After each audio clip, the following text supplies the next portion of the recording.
કોર્પોરેશનના પ્લોટ પર ટીએમસીના સાંસદ યુસુફ પઠાણે કબજો કર્યાનો આક્ષેપ બીજેપીના પૂર્વ કોર્પોરેટર વિજય પવારે આરોપ લગાવ્યા છે। સમગ્ર મામલે વિજય પવારનું નિવેદન સામે આવ્યું છે।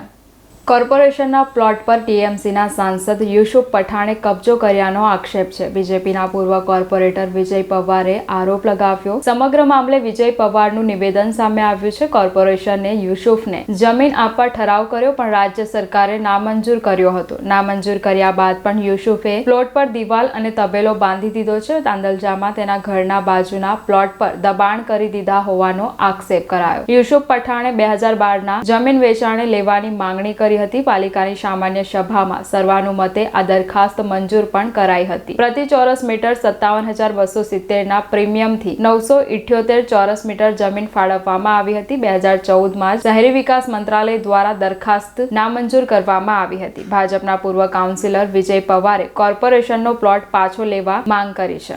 રજૂઆતમાં તાંદલજા ટીપી 22 ફાઇનલ પ્લોટ 90 અને મહાનગરપાલિકાનો રિઝર્વ પ્લોટ છે। એ પ્લોટની બાજુમાં 91 નંબરનો ફાઇનલ પ્લોટ છે, જેમાં આપણા ભારતીય ક્રિકેટર યુસુફભાઈ પઠાણ એમનું નિવાસસ્થાન છે અને હાલના એ સાંસદ છે બંગાળના। હવે યુસુફભાઈ પઠાણનું જે મકાન છે એને આખું એ 90 નંબરનો પ્લોટ એની અંદર આવી જાય છે। હવે જે તે સમયે 2012ની અંદર યુસુફભાઈ પઠાણ દ્વારા એની વેચાણમાં માગણી કરેલી મહાનગરપાલિકા પાસે। મહાનગરપાલિકાએ દરખાસ્ત બી પાસ કરેલી। સામાન્ય સભામાં દરખાસ્ત પાસ થઈને એની કિંમત નક્કી કરવામાં આવેલી કે લગભગ 57,200ની સમથિંગ એની કિંમત નક્કી કરેલી હતી। 978 ચોરસ મીટરની જગા છે। એ જગાની રાજ્ય સરકાર પાસેથી મહાનગરપાલિકાએ પરમિશન માગી કે ભાઈ આ અમે જવા આપવા માગીએ છીએ। શહેરી વિકાસ મંત્રાલય તરફથી એક લેટર આવ્યો કે ભાઈ આ જગા અપાય નહીં અને તમારી દરખાસ્ત નામંજૂર કરવામાં આવે છે।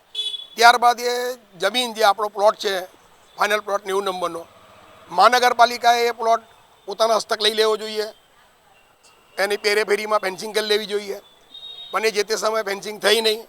આજે કમ્પાઉન્ડ વોલ થઈ ગઈ મોટી। એ પ્લોટ કોની પાસે છે એ કોઈ જાણી ના શકે।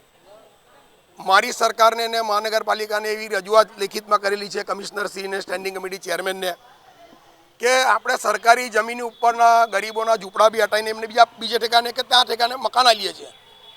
બાકીની જમીન પીપીપી ધોરણે બી ફાળવીએ છીએ, રોડ પરના લારી ગલ્લા ઉઠાવીએ છીએ।